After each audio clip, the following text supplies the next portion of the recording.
many years, the Tampa Bay Buccaneers were the laughingstock of the NFL. In the 80s and 90s, they endured an NFL record 14 straight losing seasons. Warren Sapp, who grew up in Orlando, had a front row seat for the Bucs' futility. They always beamed the Buc game to Orlando, and it was a nightmare. It was an absolute nightmare to watch that ugly team play in those ugly uniforms in that big high school stadium. Wake up! You're looking at me like I'm not even talking. You're not hearing me.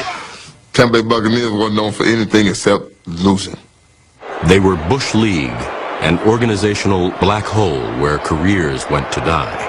As fate would have it, that's exactly where Warren Sapp ended up in the 1995 draft. I gotta relive that nightmare. Thanks.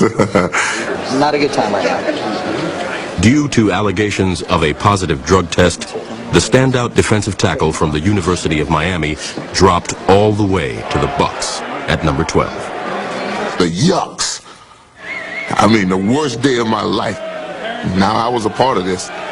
They get to stay in the state of Florida. This is a Florida guy, so it's good consolation. Yeah. Is this a situation where one of these days you're going to look back and say, hey, I told you so?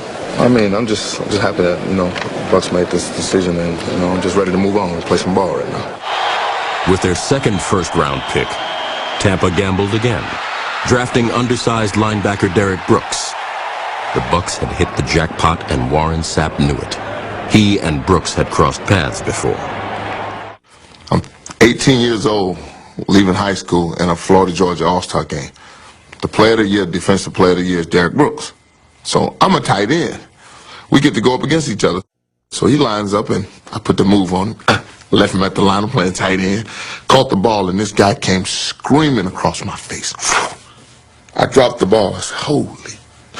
I mean, the fastest football player I've ever been around in my life. And he was just 17, and I was 18 at the time, just leaving high school. I had no idea that 4 years later we'd be on the same team trying to build the worst NFL team into a champion.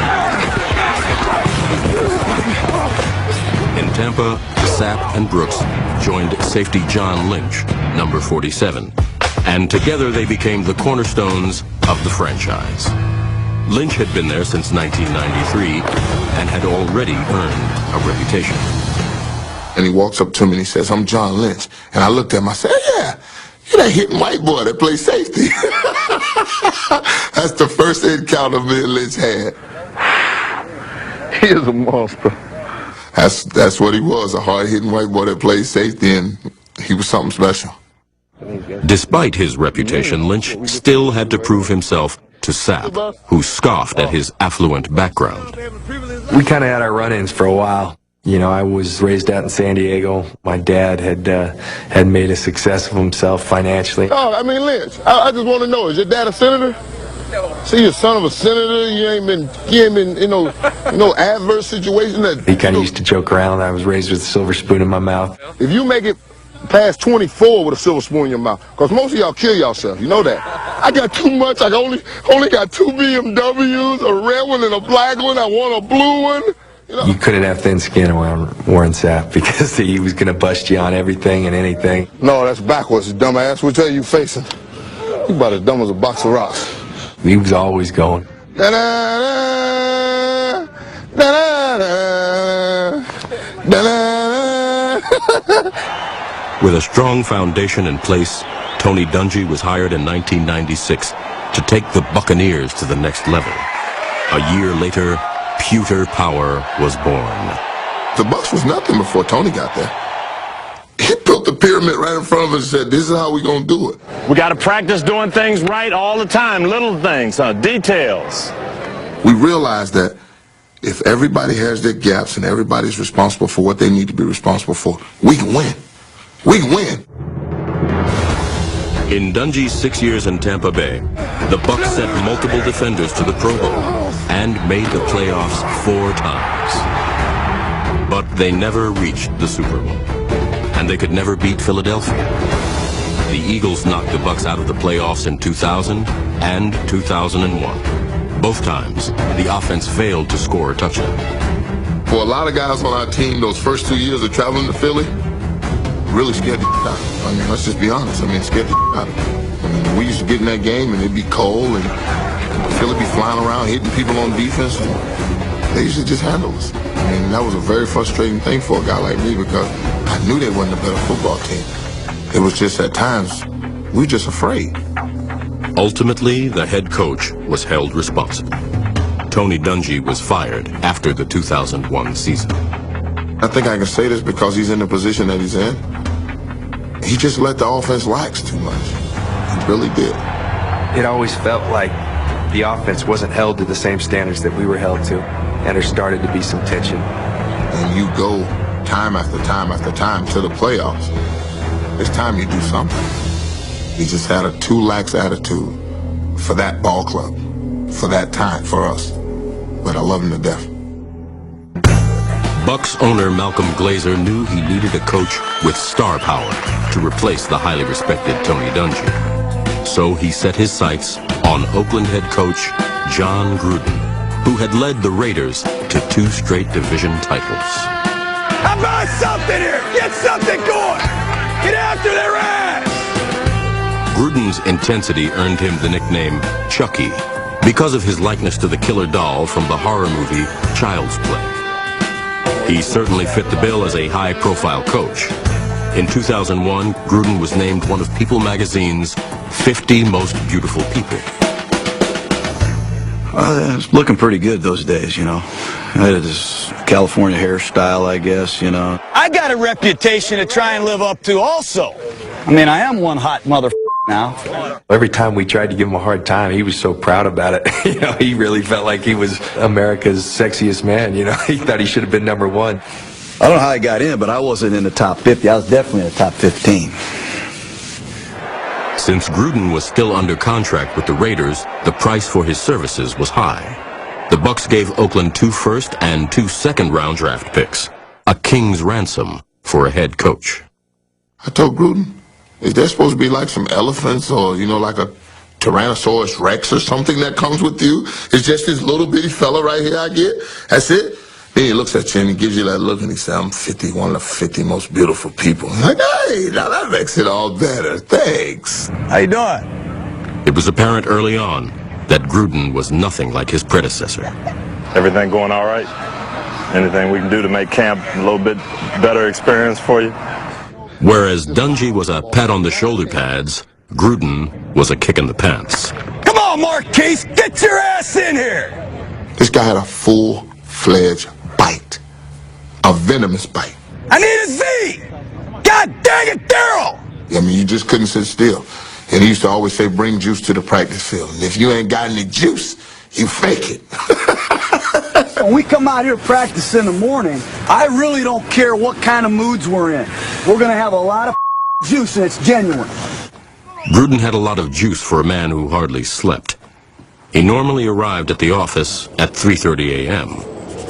I'm a morning guy. I feel like I can get a lot more done early.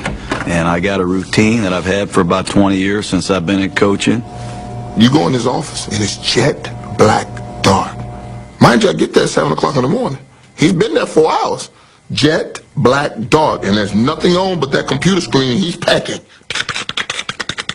And I just watched the man work, and I really got an appreciation for somebody that really loves the game. Every day, you build. You put blocks down. You guys ever see a big, beautiful mansion? You got to build the foundation, man. That's what we're doing here. Understand that. You got to build the blocks, and you got to put blocks on every day. Gruden knew the key to winning over the team was winning over its most outspoken player, Warren Sapp. I just wanted to make sure Warren was happy. He's like that ogre underneath the bridge, you know. He's going to let you know, don't come across my bridge. I'm going to take your head off. Now I might just go crazy, lose my mind. In the first practice, the offensive-minded coach earned Sapp's respect by going on the attack. I said, well, we got defense. Let's see what this guy can do. First play, 9 on 7, like yesterday. In what is normally a power running drill, Gruden caught the defense off guard by calling a quarterback bootleg.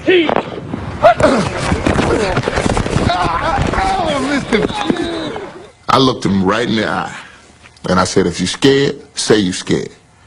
And he looked back at me and he said, well, it looked like they've been running boot on you for the last 3 years, so now what? And that's where the challenge started. 905, crazy bastards. You're used to maybe a running back on the team say, I'm going to run right through you today, and say, all right, bring it on, you know. But here's the head coach, Lynch, I'm throwing 5 slants right by your ear. You ain't going to know what hit you. And I go, you aren't even playing. What are you talking about? That's why you loved him, man. When I saw him in the hallway, it wasn't, with Tony it was, hey, how you doing, Warren? With Gruden it was, you son of a I'm going to get you today. This was Gruden's challenge, and he laid it on the defense in no uncertain terms. Being great was not good enough. If you're such a great defense, why don't you score on defense? And I'm talking 9 touchdowns. Score 9 touchdowns. If you're so good, I keep hearing about all these stats, catch the ball, intercept it, and run it back for a touchdown. If you want to dominate and win a Super Bowl, you got to score 9 touchdowns. We got to score. He challenged us. He challenged us. We got to score. Get a little bounce, fellas. Win on 3. 1, 2, 3. At the start of the 2002 season, the defense took charge. After an opening day loss, the Bucs shut out the Ravens to kick off a 5-game winning streak. When we got to Baltimore, that was kind of our way to jumpstart our season as a defense, because I picked Chester Taylor up that day and bammed him into the ground like a steak. Ooh. We all kind of laughed about it.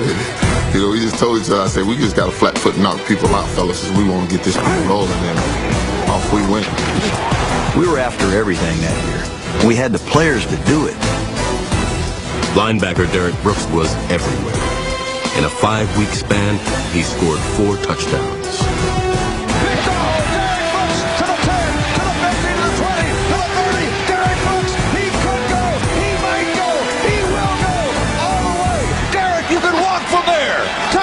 Tampa Bay, Derek Brooks.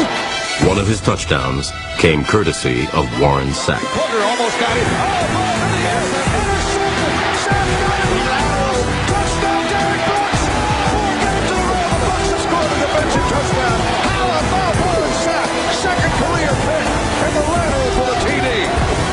The defense had carried Tampa Bay to 5-1, but the offense had yet to improve under Gruden and threatened to be the team's Achilles heel. Let's go tonight, Tampa! Let it roll! Let it roll! Let it go! Let it out of your ass! The 2002 Buccaneers started the season 5-1. But over the first few weeks, John Gruden's offense was nearly outscored by his defense. Hey, we don't know what the we're doing. Part of the problem was a steep learning curve with Gruden's West Coast system. Hey, I'm not going to be a real patient guy now. Dance the red right. The X always goes away from the call, man. Round 50. You're right. You are the U-man. Come on, Jameel. You know what? You're like my wife when you get in space. You just get lost. Hey, listen, on the dummy audibles, don't be a dumbass yourself. And we have a dummy. The offense and its verbiage were especially hard on the quarterback, even a veteran like Brad Johnson. Hey, Brad, you got trips left. Trips left, 73 Reno. Halfback slow screen right. You get a blitz, go to 59, turn or delta. It was going to be a challenge. We spent a long time together those first 3 or 4 months, and maybe the verbiage was a little difficult at times. I call pass 94 punch X deep cross. It's a very simple play. There's a concept. It's a deep cross, and then it's a flat. Don't just start running all over. You know what I mean? Yeah. Are you with me or not? I'm with you the whole way. The early frustration with the offense was obvious. Receiver Keyshawn Johnson lashed out at the head coach on national TV. I hate to break this to everybody out there, but you're only allowed to have 5 eligible receivers. And if you want 2 tight ends and 2 backs, you only have 1 receiver in a game. We call it U personnel. I want you, Big Ten! And I remember on Monday Night Football, we called U personnel McCardle instead of U personnel Keyshawn. I mean, you, McCardle! You, Keenan McCardle, get Keyshawn out of the game!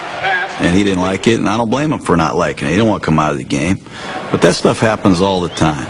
Bottom line was we tried every which way we could to get Keyshawn to be a big part of the game plan. He was. It's a touchdown, Tampa Bay, and Keyshawn scores his first touchdown.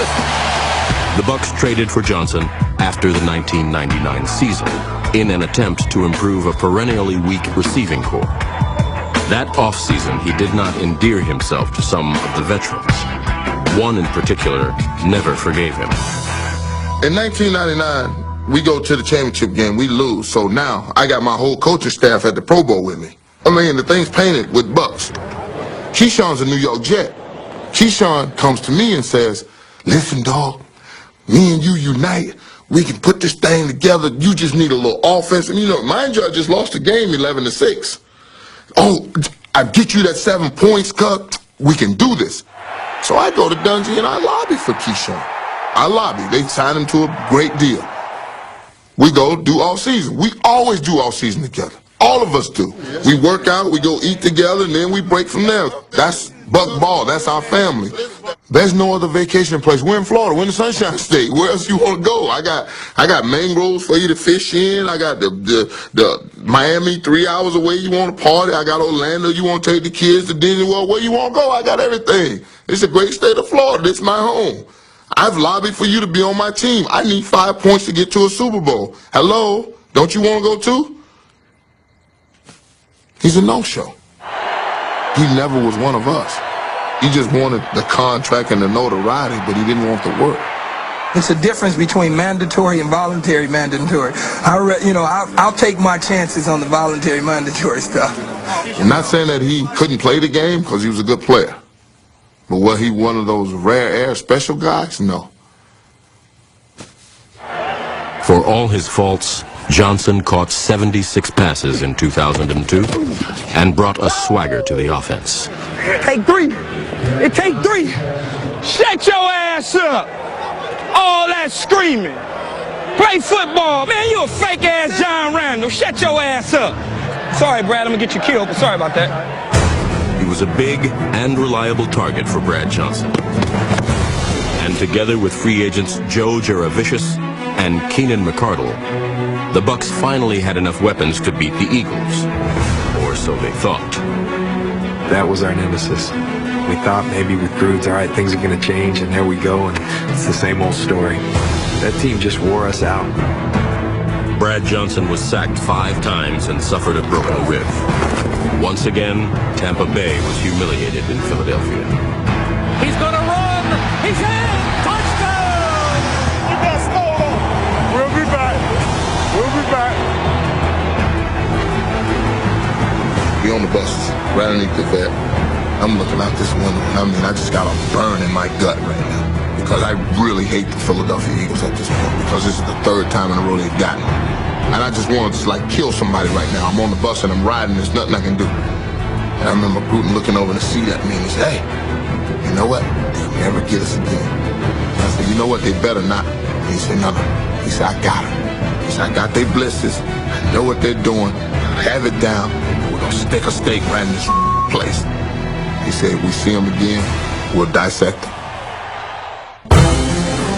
For much of the season, the Buccaneers' offense was stuck in neutral. That all changed in Week 9 against the Minnesota Vikings.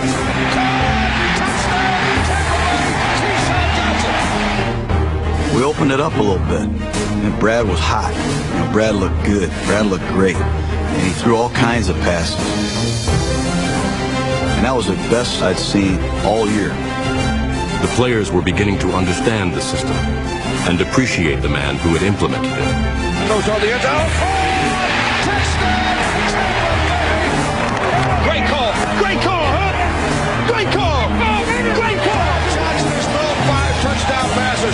You are the best today. After years of disappointment, the Bucs finally had an effective quarterback. But they always had Mike Allstott. And in 2002, the A-Train was rolling. He's an anvil, you know. The Cleveland Brown game was a hot day. It's 115 heat index. So late in the game, we bring Allstott in and we run 96 power.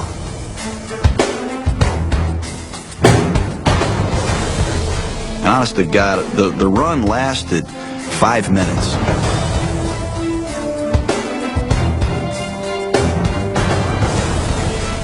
He went from right to left to right to left, and it was one anvil smash after another.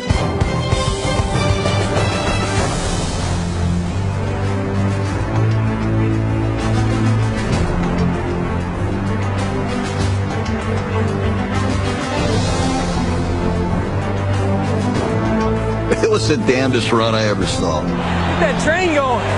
Get that A-train going. It's A-train time. When he was running the football, no one was sitting on the bench on that sideline. Everybody wanted to get up and see what he was going to do to the next guy. Handoff, ball's not running right. 3, 2, 1. Give the A-train the ball. When I used to do my radio show, my favorite call of Gene was, "All stop up the gut." All start up the gut! I'll start up the gut! All start up the gut! We just used to have fun with it. Let's go, Mike! Up the gut, yeah! All Stott up the gut soon gave way to another saying, pound the rock. It was the brainstorm of line coach Rod Marinelli, and it took the form of an 80-pound piece of granite that ended up in the Bucs locker room. The rock is the opponent, basically. And you got to visualize yourself holding on to a hammer and taking the best swings you can at that rock, trying to crack your opponent. If you keep pounding that rock, eventually it's going to bust. And at first it's not going to feel like it's going to bust, but particularly if you come together and do it as a unit, eventually that thing will bust. And that became our rally cry that year.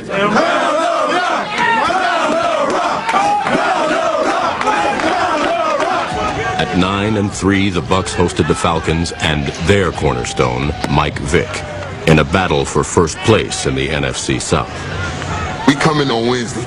We pop the tape on. It's just the third down tape. Simeon Rice is beside me, and we're just watching the tape. And I mean, this guy is just best football I had ever seen before in my life. And Simeon yelled, "Hey man, is this a highlight tape?" And somebody yells in the front row, "Hell no, it's the third down, real fool." And we like, "Are you kidding me?" You know, what great players like that, great athletes sometimes make you do is play passively because you see them making everyone else look foolish. But what you've got to do is just go after them. Michael Vick never had a chance, not in the face of the Buccaneers' defensive speed. How fast is that defense? I can't even set up going. I can't even set up. Part of the Bucs strategy was to assign Derek Brooks as number 7's personal shadow. Brooks was our defining factor for anybody that we were going to face. Calvin McNabb, we got Brooks. Vic, we got Brooks. To see Brooks stop, start, shuffle, form, fit, tackle a guy like that, that was one hell of a play. These guys were fired up, man. It was a fun day. Vick ended up with only 15 yards rushing. Tampa's offense put up 34 points, and the Bucs took control of the NFC South.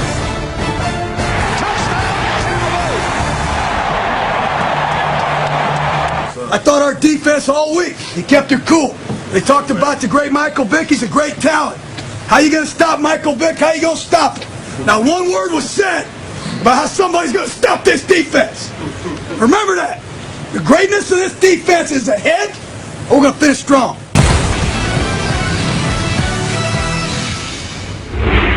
The Indianapolis Colts received yet another honor for their Super Bowl accomplishment. On Monday, they were congratulated by the President of the United States. During a ceremony at the South Lawn of the White House, the President called the Colts season a victory for good hearts. Owner Jim Irsay and Coach Tony Dungy presented the President with a gift. Obviously coming here to celebrate our Super Bowl and to meet the President was extremely special and something we'll never forget. But having a chance to spend some time with these injured troops and hearing about what they've been through and how they got to that point, also seeing the kind of care they're getting, it was just kind of made you proud to be an American. And traffic charges have been dropped against Bengals wide receiver Chris Henry. A judge in Cincinnati let Henry go into a license intervention program to settle the citations. Henry was ticketed last month for multiple traffic offenses. I'm Darren Horton. This is NFL Network Now.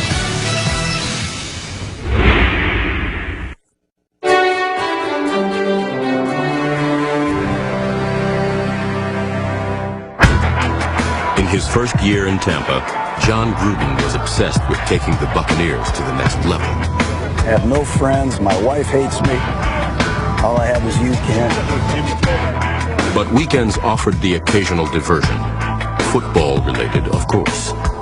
That season, John's brother Jay was working double duty as a Bucs assistant and an Arena League quarterback. Hey, Jay threw 5 touchdowns last night. They won 49-38. You know, my brother, you talk about a guy that loves football. He was coaching for us and then playing for the Predators, and I love going to those games. Good luck, man. Thank you, man. Love you, bro. Ready to roll? Hey, don't take them lightly. Get after their ass. All right. And my heart is racing faster during those games than it is during our games.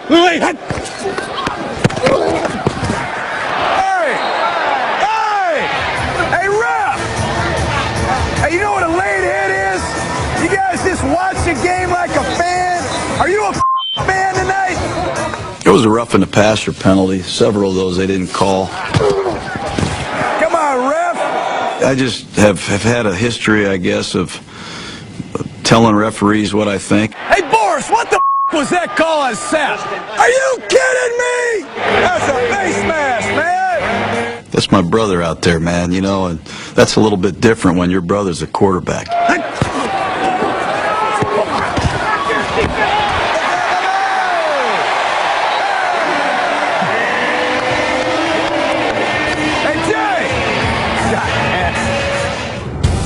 Gruden's outdoor team needed a win in the season finale in order to earn a first-round playoff bye. The game-time temperature did not bode well for the warm-weather Bucs. And we hadn't won a game in the history of the franchise when temperatures were below 40 degrees. And it's cold out there. We got all the long sleeves on, and we got breath coming out of our helmets for the first time, and guys are like, you know, hey, look at this. You know, I'm saying this is not going to go well. These guys are not handling this very good. The Buccaneers shut out the Bears. Derek Brooks, the league's defensive MVP, recorded his 5th interception. And Tampa finished the season with a franchise best 12 wins. 2 weeks later, the Buccaneers celebrated with a playoff rout of the San Francisco 49ers. Go to work. Got him, coach.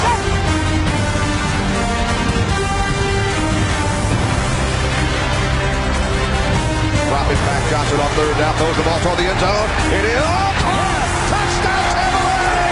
Touchdown, Joe.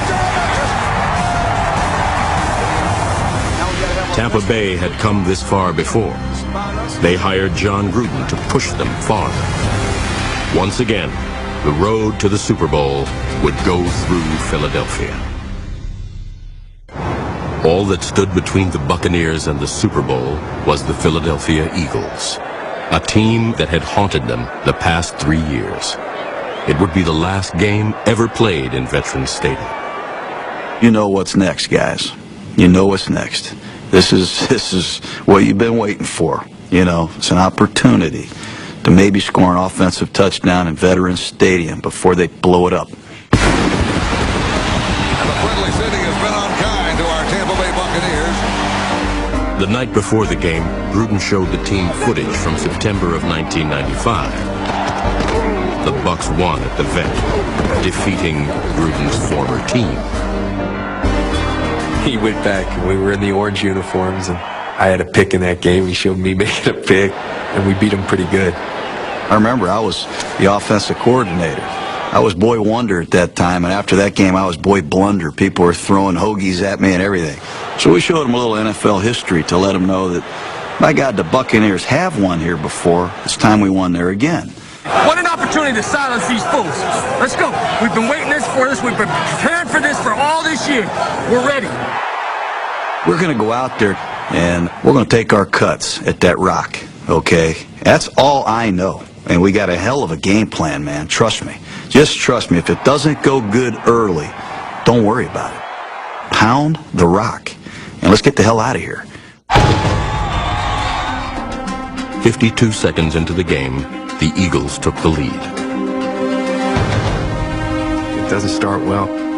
Our offense is struggling. We're kind of slugging back and forth, and you couldn't help but start to say, here we go again. Then the Bucs got a lift from receiver Joe Jaravicius, a third down specialist who nearly missed the game. That week, he was in a hospital room with his wife, you know, and his child. Just been born, and things weren't going well. And we didn't think he was going to play. I did not think he was going to play. We show up that Saturday. I see Joe. I walk up to him. I say, everything good? He said, I don't think so, but I'm good. Sleep-deprived nights of film study paid off for Gruden on the game's longest drive. And Joe Juravicius was the key. Here comes Joe. I got him. That's what Gruden said, I got him. 359 ex-Logo secret seat. We had three receivers stacked tight. Dilger was isolated on the backside, and we tried to get Juravicius a one-on-one option route against their inside linebacker. I believe it was Gardner. And in certain coverages, you got a chance to hit the lottery. It's caught Juravicius. 35 to the 40 to the 45 to the 50. Oh, the sideline go. 35-30. Juravicius to the 20. 15-10. He's on the bounce of the 5-yard line. You go, Joe. You go, Joe. I'd never seen Juravicius run like that. He was flying. I have not seen Joe Juravicius run that fast ever. I think he had a little bit of his son's spirit with him. Right then, the atmosphere changed on that sideline. Juravicius's catch set up a 1-yard touchdown run by Mike Allstott. It's pounding the rock time. Allstott running left. Throws the shoulder. Touchdown, Tampa Bay. Mike Allstott takes it to the house. Leading 20-10 in the fourth quarter, Tampa had to ward off one last Philly drive. We have McNabb sacked. That damn McNabb is unbelievable. He reverses his field maybe once or twice and throws the ball, big play. But he makes the fourth call at the 11-yard line. The game is never over with this guy. Cornerback Rondé Barber, number 20, erased any doubt. 3:27 to go. McNabb dropping. That's intercepted at the 10 to the 20. Coast to coast. Rodney Barber to the 50 to the 40. Barber to the 30. Nobody's going to touch him. Rodney Barber 10-5. Touchdown Tampa Bay.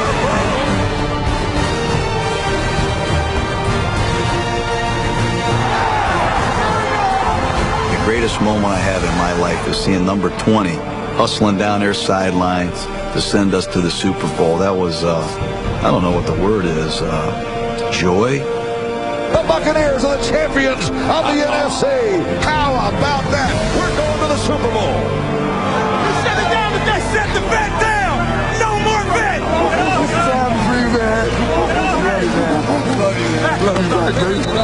There's no greater feeling than going into a place and taking it. They had the whole cavalry there. They had horses and police cars. They had everything there to help with their celebration. And none of them got to celebrate. It was eerie. It was awesome. You know how when you win a championship, they tape off the field and roll the stage out in the middle of the thing and have a good time, right? I forgot we're in Philly. So there's no celebration that's going to happen in the middle of the field, right? I'm bouncing around. I got my hat on.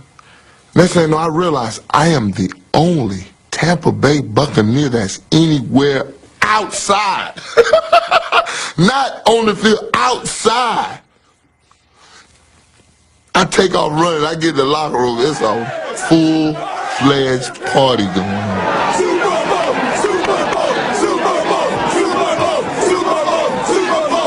They handed me the George Halas Trophy.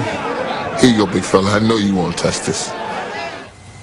I gave it back to him. I said, nah, this is not the one. But we'll take this one back to Tampa and drop him off on our way to go get the other one, because we ain't done. Path to the Draft, coming up next, only on NFL Network. Hi, I'm John Gruden, and you're watching NFL Network.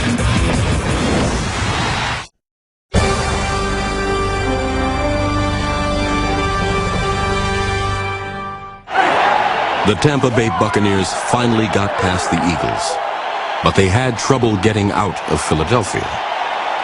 You know, the union workers at the Philadelphia airport, they made sure that we didn't get out on time. Okay, our luggage, everything wasn't boarded. We had to sit on the runway for 3 hours. That really still ticked me off. You know, we got a chance to get home, man. That's no lie either. I know there was a little methodical planning going on there. Conspiracy theories aside, time was short. Super Bowl 37 was only 6 days away, and the game was across the country, in San Diego. I was going home to San Diego, my hometown, which made it even more special. But it was just such a quick turnaround. We go out there, and the coaching staff all stayed in Tampa because they wanted to game plan. So we were out there with no coaches. We stayed behind, and we worked basically all day and all night on Oakland.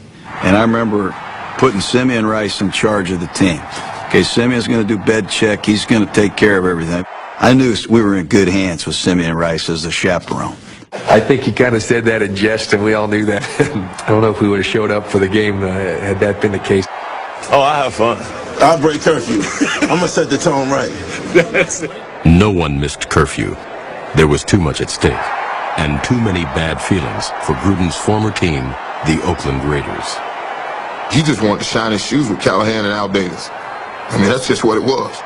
He was going to show them that they made the biggest mistake of their life was letting them out the door. That week, Gruden left no stone and no rock unturned. Having coached Rich Gannon in Oakland, Gruden figured that he himself could best mimic the Raiders' offense in practice. At some point during that week, I was going to be Rich Gannon and simulate the Raiders' offense against the greatest defense in football.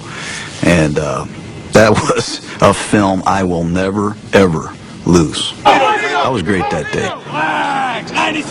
And when I threw that slant to Carl the Truth Williams right in front of Brian Kelly, I mean, the place went crazy.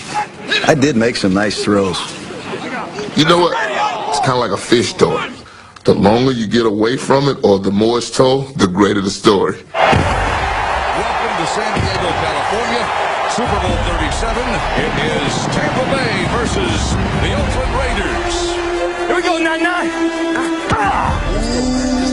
For a long time. That's somebody that's sketching. Somebody that's sketching. Let's go! Let's go! You gotta love this, don't you? That was unbelievable, you know. I was on a headset, I remember, with my brother. And when Larry Zonka is standing right next to me, grabs my arm, says, "Hey, Gru, good luck." I told my brother, I said, "Hey, Larry Zonka knows my name." How about that? Was that pretty cool? I said, "This is a big game today, Johnny. This is going to be one day I'll never forget." To neutralize the NFL's #1 offense, Gruden knew they had to limit the Raiders' most effective play. The big play the Raiders had consistently gotten all year was a sluggo seam, where he's going to pump the sluggo. He's going to pump that slant and go and try to get the free safety to go that way. And in so doing, he's going to throw that seam backside. So we must have run 100 sluggo seams, and it paid great dividends. Dexter, don't let him pull you with his pumps. We'll get to our landmarks. In the Super Bowl, it played out perfectly. Every subtlety, every seam route, the Bucs were there. The pocket collapsed on Rich Gannon. We did a great job defending that in the game. I think Lynch called him out a couple times. Hey, sluggo seam! Sluggo seam! Ready, hit it! Let's let first down 10 from the 45. Gannon pump fake, looking to his right, going to his right. Intercepted! Dexter Jackson to the 40, to the 35, to the 50. He's to the 45. Dexter! Dexter, I told you, baby! I told you, was it sluggo seam? Dexter! Called it, Marty, I called it. I told him right before the snap, it's sluggo seam. We ain't even started yet! Let him keep going, let him keep going! Overall, Tampa intercepted Gannon 5 times and returned 3 for touchdowns. In a one-sided affair, the Bucs were at their brashest, boastful best. When it's 3rd and 6 and Tim Brown runs an out route and he drops it. And Dwight Smith looks at him and says, "Damn, Tim, you waited 15 years to do that?" And that the fact that Jerry Rice didn't have a catch until the 3rd quarter. And when he gets that catch, and he gets something and say, "Hey, Jerry, welcome to the Super Bowl." You know, it's little things like that that make the Super Bowl fun. I told you, Swan. Here come the Bucs. Keep your mind on the prize. Let's go. Keep your mind on the prize. In the 4th quarter, Derek Brooks put the exclamation point on Tampa's first ever Super Bowl. Looking at those up the middle. Derek Brooks 30. Brooks on 25. He's got Derek Brooks all the way. There it is. The dagger's in. We're going to win the Super Bowl. Super Bowl, baby!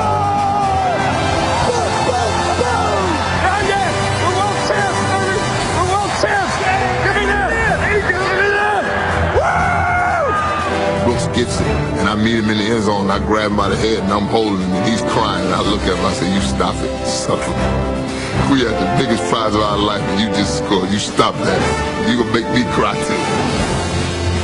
You know, you become such a tight family, really, and you've been through a lot, and your dream is to someday hoist that trophy. And right then, the realization that we were going to, it all just hit us. Hey, Derek! So got the player, man. What's happening for you, man? So proud of you, man. You're the champion, man. You are the sky of the world, man. Hey, we did it! We did it! The league had warned us about security. No family members were going to be allowed to come on the field, but we won with such time. The guys just started. Keyshawn, I believe, was the first who went up and got his kids, and we all just started bringing, and eventually the security couldn't do anything. Oh, I can't believe it. Jakey, we did it, buddy. We did it. The Bucs defeated the Raiders 48-21, and the defense finished with 9 touchdowns on the season. The exact number Gruden said it would take to win a championship back in August.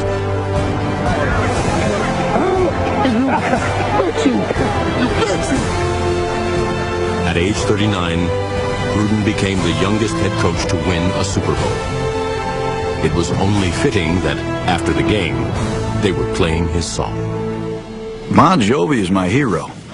Bon Jovi. I mean, honestly, I listen to Bon Jovi, and you know, I drive my car wherever I can find him to listen to him play. And he has a song called "My Life."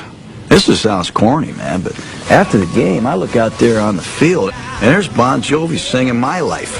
So I'm thinking, this is one hell of a day now. It's my life. It's now or never. I ain't gonna live forever. I am a huge Bon Jovi fan. So is my wife. Looking out for my wife. She's usually hanging around him.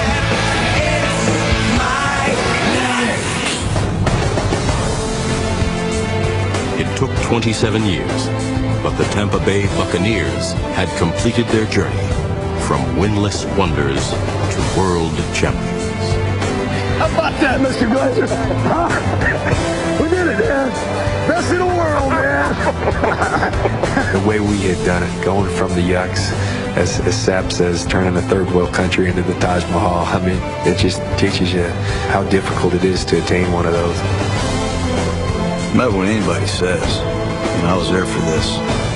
Sometimes I kind of wear it around my house and no one's there, and I just kind of look at it, you know.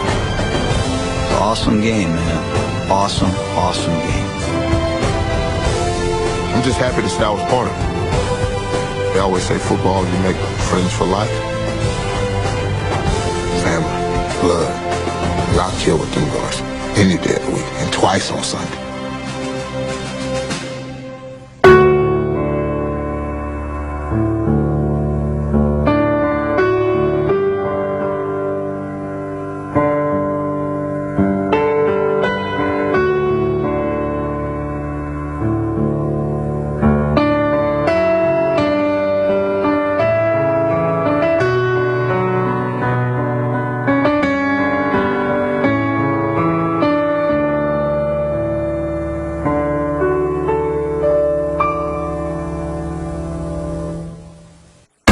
For additional video content, photo galleries, and more from America's Game, visit NFL.com/America's Game.